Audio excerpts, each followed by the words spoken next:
Welcome to Business Innovators Radio, featuring industry influencers and trendsetters sharing proven strategies to help you build a better life right now. You are listening to the Brilliance Business Show. I am your host, Mark Stephen Pooler. Conversations with leading experts in business. And today I have an incredible guest, Denis Waitley. Denis is an author and most listened to voice in personal development. Our topic today is how thoughts become things. Denis, welcome to the Brilliance Business Show. Thank you, Mark. It's great to be with you. I'm looking forward to a conversation with you today, Denis. Before I get started, I just need to make a legal disclaimer that Denis is not offering legal advice or legal assistance. So let's get started with the show. Denis, can you share with our listeners a little bit about yourself and your business? Yes, I can, Mark. And I've had an incredible opportunity. It looks like I've been lucky everywhere I've gone. I came from a World War II family, a military family, and I went to the Naval Academy at Annapolis and became a aircraft carrier-based fighter pilot. But that was not my mission in life. It was because we had so many wars going on. So I decided to develop people rather than defend our country against enemies, even though I was willing to do that. And I ended up being a rehabilitation coordinator for the returning prisoners of war after Korea and then Vietnam. And then I got so much interested in the thought process that a person who's coming from behind, a prisoner of war, has nothing to do but think. And so I came up with this idea of POW, prisoner of war, Prince of Wales, power of women, or psychology of winning, that a perception that you have is only based on your experience. So I struck out on my own after the military career. And in my very late 20s and early 30s, I had the opportunity to record an album called The Psychology of Winning. And it just happened to be the second audio album ever published of a spoken voice. And it was done after Earl Nightingale, who had done The Strangest Secret. And he was a strong motivational and radio philosopher of the 20th century. And to make a long story short, the album seemed to hit in the United States really big. And they sold $100 million worth of one album, even though I was unknown and didn't demand or even get a high royalty. It wasn't the money, it was the opportunity to be listened to. And that sparked a speaking career and also an author career where I was able to write 16 nonfiction books and then travel all over the world speaking on the psychology of winning, and finally ended up being chairman of psychology for the United States Olympics during 2 Olympiads. So my job was to prepare the athletes mentally for their once in a lifetime, once in a moment opportunity to perform at the highest level. And that's kind of the story, is that I'm a person who likes to coach people under high performance pressure, whether it be an astronaut or a prisoner of war or an Olympian, somebody who's under pressure and performing well. So, Denis, firstly, I really love your story, and you're helping prisoners of war. To me, that really is something to be proud of, because they must really need that support.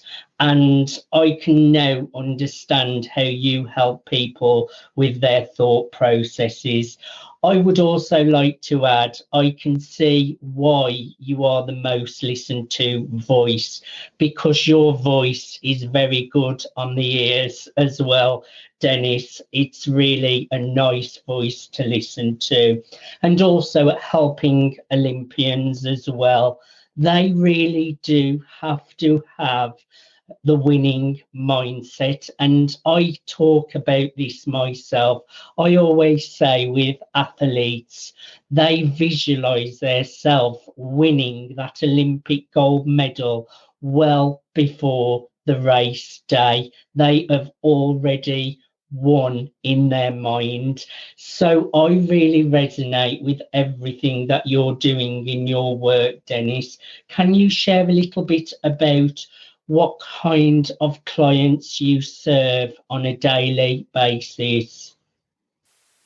Yes, I sure can, Mark. And you're absolutely right about the visualization. You know, having been a pilot who's had to fly in very bad weather off an aircraft carrier and then get back to the aircraft carrier, even though they didn't turn the radar on because they didn't want to be discovered by the enemy. So we had to find our way back, sometimes in total clouds. And it made me learn about goal setting and how the mind is very target seeking. And the type of clients I work with, well, I went from the prisoners of war and I became involved in the Apollo astronaut program with simulation because the astronauts themselves had to be masters of rehearsal because they were going somewhere that no one had ever gone before, and no one had ever even considered going to the moon and getting up there on a rocket and then a booster and then a little ship and then landing on the moon and then catapulting back up with another rocket to catch the other ship. So they had to rehearse for a couple of years. And I got involved in the rehearsal. So I went from prisoner of war to astronaut and then into the Olympic movement.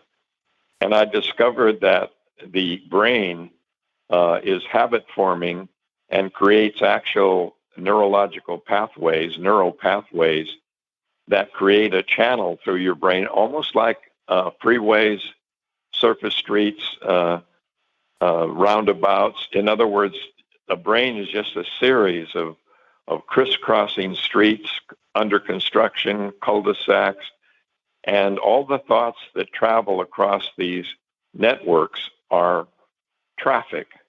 And the traffic is visual, verbal, sensory, electrochemical, and the kinds of specificity that you put with the thought in your brain is what transmits out. So I became the coach to winners or the coach to high performers. And I found that people like Microsoft or Apple or AT&T, Mercedes-Benz, global companies especially, wanted to turn their employees into entrepreneurs and their managers into leaders. So I at least could come in and give them the Olympian within or the inner winner, or if you do it right in drill, you'll do it right in life. And so the kind of people I've been dealing with, some of them are very young and some of them are more seasoned. In other words, they're looking for maybe a change. Maybe they've had some problems and maybe they're at a crossroads in their life. So I like to intersect with people who are at a crossroad point in making decisions about their future, regardless of what has happened in the past. I just love the career you have had, Dennis. I mean, how exciting working with astronauts. There's just something about astronauts and space that really makes my adrenaline really go around because I just find it so exciting. And a prime example of a thought becoming a thing on astronauts, rockets, people going to the moon, that started off as a thought and then it was made into reality. So that is a great way to think of how a thought becomes a thing. I am really, really admired by what you are doing in this world, Denis. Can you share a little detail on the kinds of product and service you offer to your clients? Well, what I do with my clients is first I want to treat people as if they have a built-in GPS system, but instead of a global positioning satellite that you put on in your car so you can find out where you're going, I call it a goal positioning system inside of your brain. And what I like to do is I like to find out where they actually honestly believe they are in life, what their talents are, what their values are, what their strengths are, and their limitations are. And most of them are psychological.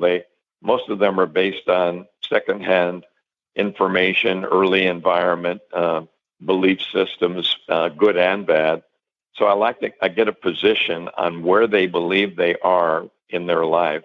Then I like to find out what their passion is, because I always believe that if you chase your passion instead of your pension, and if you really try to use your talents, you get there.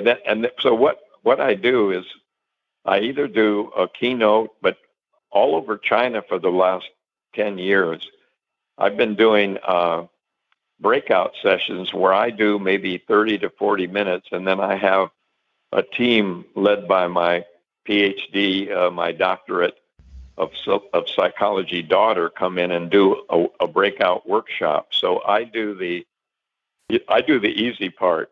I give them the fluff and the why behind it, and then she has to grind it out by doing the interactive Q&A and do the hard work around circular tables where people actually have to dialogue with each other and struggle with this whole idea. But frankly, Mark, the most important thing that I try to do is believe that everyone is born with enough value already in them to take them where they would love to go if they would only believe that they have the potential already existing and they don't have to prove themselves in order to feel worthy. So it's the most difficult thing for me with young people is that many young people believe you have to perform first, outwardly, externally, in order to feel valuable. And I feel just the opposite. You have to feel internally valuable or worthy or have love or value inside before that can be expressed externally. So it's almost like thoughts become things. The winning thoughts or positive thoughts about yourself, that I'm as good as somebody but no better than anybody, and I have a right to be successful because I may not be the best looking, best educated, I may not be full of all these celebrity kinds of superhero talents, but I'm good in my own clay, regardless of my age, ethnicity, gender, belief, and I have a right to seek success. And I think that spark of passion and knowing what you're good at and then following that with a commitment, that's what I really do for clients. And then sometimes, of course, we follow up with audio or video training or online coaching. And because I am getting way up there in as a senior, I have to share with you, Mark, my cousin Jack, who lives in Derbyshire in the UK. And so my whole family comes from Northern England. And so Waitley is Scot-Irish, but it's Scot, Irish, and all of my relatives, though, are really from the UK. And he's 100. He'll be 108 on April the 1st, and he is still out there thinking, riding a roller coaster, doing zip line. And what his goal is by his next birthday, he wants to raise money for people who are less fortunate. And he went on Britain's Got Talent, and they said, Jacko, what's your talent? And he said, me talent is I live so long. That's me talent. Denis, so anyway, I have a I have a cousin who's my role model, and so I'm doing more online than I am globally traveling. So I'm trying to do more online training for my clients today than I used to do by traveling. I just love what you're doing. I've got similarities to you. I've got Scottish blood and Irish blood too. And I just love what I'm taking away from that is chase your passion and not your pension.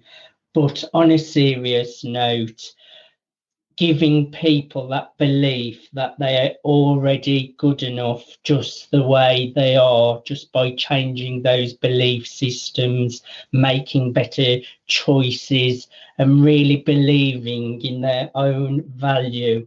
I know this stuff works, Dennis, because I have had bad times in my past. I'm an ex-drug addict. I collapsed and died from drug use. And I've used all of these principles in my life to transform my life.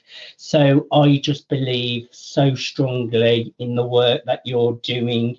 Now, Dennis, you are featuring in How Thoughts Become Things, created by Douglas Vermeeren. I am really excited by this film. In your words, what is this film about, Dennis? Well, it's an incredible film. He's a brilliant creative filmmaker, and I remember before I agreed to be in it, I had originally met Rhonda Byrne in Australia many years ago before she came up with the idea of The Secret. And The Secret was supposed to be just a one-time television show shown all around the world. But because of time zones, it became a video instead. And it had this mystical feeling about it, almost like the Da Vinci Code. And it was mysterious enough to be provocative to people. And Thoughts Become Things movie is, I would say, not a sequel, but a next step where The Secret made people think about the fact that you're attracted to and from the thoughts that you project to other people all over the world and the way you project them. They connect in ways that we're not totally understanding. And I'm a pragmatist, which means that, having been a Navy pilot, I don't engage too much in things that I don't understand and things that are not scientifically proven. But yet I make room in my mind for belief systems that are beyond my own understanding. So I open up to the idea that thoughts become things is an idea that the law of attraction requires action. And it requires daily action, almost hourly action, because we are creations of habit. And habits are submarines. They run silent and deep. And you don't know you're in one till it's too late to break out, because you don't break a habit, you replace it with a new one. So the thoughts become things is the idea that when you specify and you're able to clarify with pictorial, verbal, of course the visual, deeply emotional connections that have words and concepts so that other people can understand what you're trying to accomplish. On a daily basis, if you will clarify, specify, identify, and really get up close and personal with your dreams and goals, the first thing is they must help other people as well as yourself. So they cannot be selfish. They must be goals that help other people, because people listen carefully as to whether you're exploiting them or whether you're helping them. And that's why a thought, which has all these different forms, once it's clarified, you must project it. And through the beauty of what you and I are doing right now, speaking to each other in different countries, and on a medium that goes through the airwaves, we don't even quite know how we're able to talk with one another through the air or through this mysterious internet. But the technology today makes it possible to communicate our thoughts in a much more profound, clearer, and global way. And that's why it's so incredible if we'll just not lose the personal, emotional, intimate area there. And I think this film helps us identify that everything that a man or woman ever invented, whether it's an airplane or a helicopter or a smartphone, whatever it is, was first an imagined concept, and it wasn't very clear. It was a nebulous kind of idea. Maybe it was an offhanded thought or an epiphany of some kind, or maybe somebody suggested something, or you're sitting around with a group. And the next thing you know, as it's getting discussed, it takes more and more form. And then those people who can do what you and I can't do, for example, I can talk, but I cannot visualize too well. I can't do it as well as the astronauts because I'm more verbal. I was raised in radio. So the long and the short of it is, I actually believe that when you turn a thought into something that other people can imagine in their own consciousness, somebody is an architect. He can draw up the plans. Somebody can design the home. Somebody can build the furniture that goes into the home. And so everybody is involved and engaged in helping you reach your passion, as long as your passion includes helping other people reach their passion. And I think Doug Vermeeren has caught that in this second film. Well, actually, it's probably his third or fourth. His first major film was called Opus, and it is magnificent. I watched that the other day. I saw that the other day, Dennis. I like that film.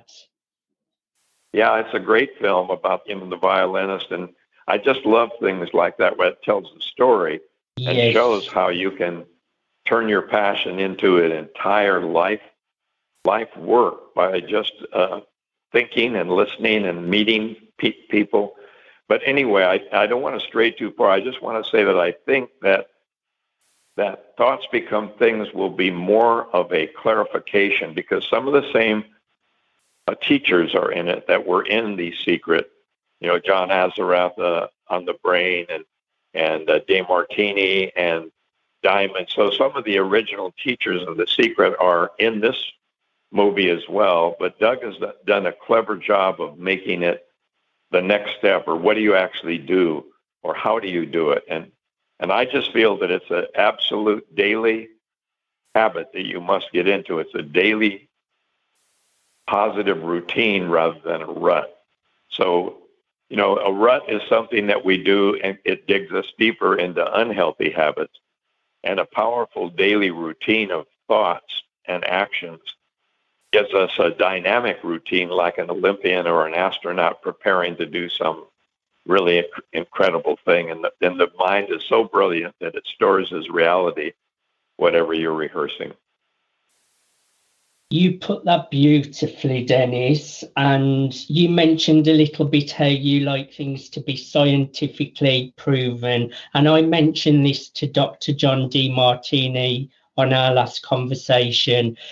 Isn't it a great present moment that we live in, that spirituality and science are coming together, and science is proving a lot more of these things to do with our mind now that a few years ago people would have thought it was not true, but science is now proving that. I just think we live in such a great present reality at the moment, Dennis.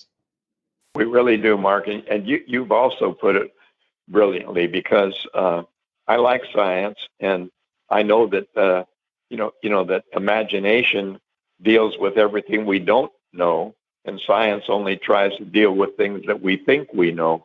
But they're disproven also by the next scientific breakthrough. But I like to go with current neuroscience, and neuroscience is proving today that our brains can be rewired. And if you will, in other words, instead of breaking a bad habit, we replace it by repetitive thoughts. And the repetitive thoughts override the old software program and create new neural connections that actually make a guy my age able to remember more. It makes me able to do things that I didn't think I could at my age. And it's so incredible that it's dealing with people who have brain damage from a stroke, perhaps, people who have these phobias, fear of needles, fear of spiders, fear of snakes, fear of flying, claustrophobia, even triskaidekaphobia, fear of the number 13 in the United States, and fear of the number 4 in China because 4 sounds like fa, which is death. And I look at these and I say, what a marvelous moment where neuroscience and spirituality and belief systems and positive religion that is edifying and making people have a conscience and have a belief bigger than themselves. This is a wonderful time, Mark. And instead of being the worst of times, it's like the tale of two cities. It's really the best time to be alive. It's the first time when individuals have as much power as a company in order to get his or her ideas out. We have a lot of power with the phone and with our smartphone and with Google and all the tools we have. There's no reason to be ignorant by choice. I agree with everything that you have just said, and what stood out to me, a key word, repetition.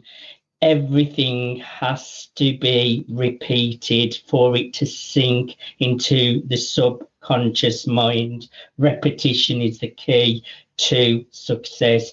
Now, Denis, in your words, in just a few simple sentences, how do thoughts become things? Well, first, we use our senses and our visual acuity. We have more visual stimuli than we have verbal stimuli. And we have some tactile stimuli, touch, smell, taste, our eyes, our ears.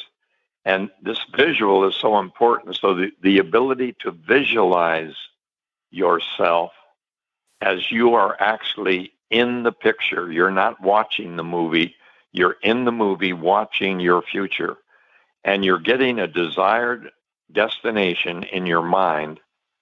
You're using where you are, and you're using your brain as your GPS system to give you the directions on how to get to this destination by providing feedback to you. So observation of role models, imitation of a positive role model, repetition so that it is internalized, like brushing your teeth, riding a bike, or driving your car. The repetition becomes muscle memory. It becomes embedded, and you don't think about it anymore. You just do it as part of your daily routine. So the thoughts drive the software into changing the hardware, which is the way we move and act and behave. So I think thoughts are the software that's driving the hardware, and put in a positive software program, but it's different than a software program you might just buy and plug in. This is not an app. It is not an app. It is not something you can get on a weekend retreat. It is a daily dose of observation, imitation, repetition, all throughout your day so that it becomes the way you are. And pretty soon, instead of Waitley come lately, a Waitley who becomes late, I become first to the gate Waitley. I become on time Waitley. I become someone who doesn't procrastinate because he's on time. So instead of trying to come away from what we don't want, we can't reverse a thought. Our thoughts are driving us in the direction of that thought, whether it's a fear or a goal. That's why it's important for the thought to be a desired result that is repeated so frequently that it becomes second nature, and the subconscious takes over as if it were R2-D2, which I call Are You Me Too. R2-D2, the little droid from Star Wars that was programmed to only look for Princess Leia. And once the little robot inside of our brain is programmed, it dutifully follows our orders. good or bad, right or wrong, dangerous or non-dangerous, but it desperately tries to fulfill our currently dominant thought. And thoughts do become things because of that, because we manifest externally what we think of internally. Denis, you could have not said that. You couldn't have said that any better. Now, I would like you to share, why should people attend a screening of this movie? Or at bare minimum, why should people get their hands on a copy and watch this movie? I think the main reason is that it takes us further toward the scientific rationale behind concepts like the law of attraction, which means something differently for every person. Many people think that it's just resonating magnetic frequencies. So some people think of frequencies. Some people are meditators. Some people are prayerful. Some people are skeptics. And I think this film will help people clarify that yes, there is a more scientific basis, and now we have more input. So it takes us one step further to self-understanding. And I think regardless of whether it changes our belief system, because it's really hard to change someone's belief. I don't even try. I will never attempt to give my religious belief, my spirituality, because I'm just an opinion. So this movie will help give you other opinions and maybe stronger beliefs on why you can be more successful today in your life and happier, regardless of where you are in your current journey. Denis, again, so eloquently put. I really, really love our conversation today. I would like to ask you, Denis, what's new for Denis? What are you working on at this present moment? Well, I'm working on a new book. The old book was The Psychology of Winning and Seeds of Greatness, but I'm doing the new Psychology of Winning late this summer as a audio book on Amazon, as a book in the bookstores, and I'm also making it a new Psychology of Winning video coaching series online.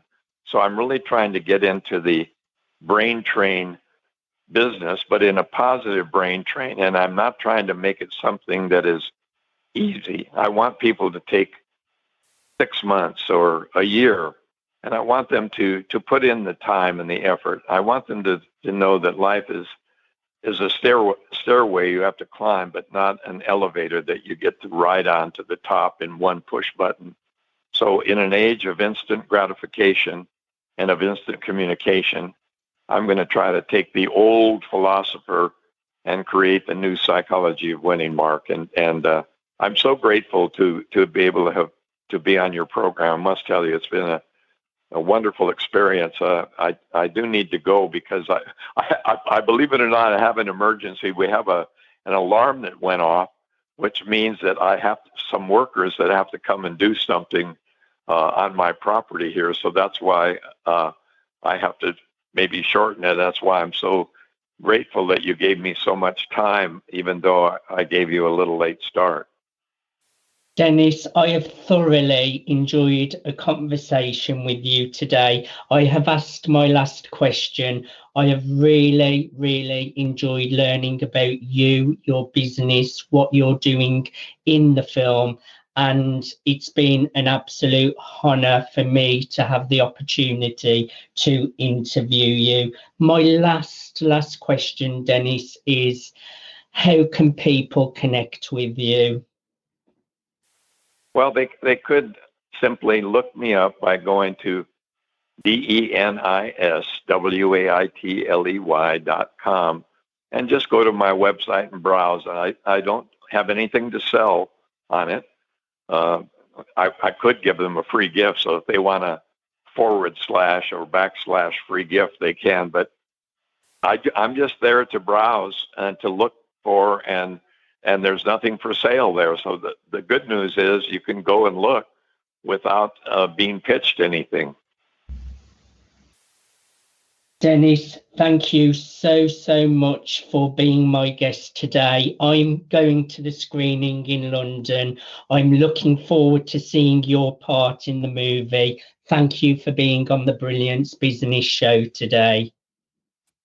Oh, thank you, Mark. And it's a great show, and you do a great service to your listeners. And so I edify you as well, and I look forward to a long friendship, and I know that we'll talk again. And so I hope to maybe even see you when I come over to the UK to see all my relatives up in Derbyshire. I would absolutely love that. You have been listening to the Brilliance Business Show. I am your host, Mark Stephen Pooler. Conversations with leading experts in business. Thanks for listening to Business Innovators Radio. To hear all episodes featuring leading industry influencers and trendsetters, visit us online at businessinnovatorsradio.com today.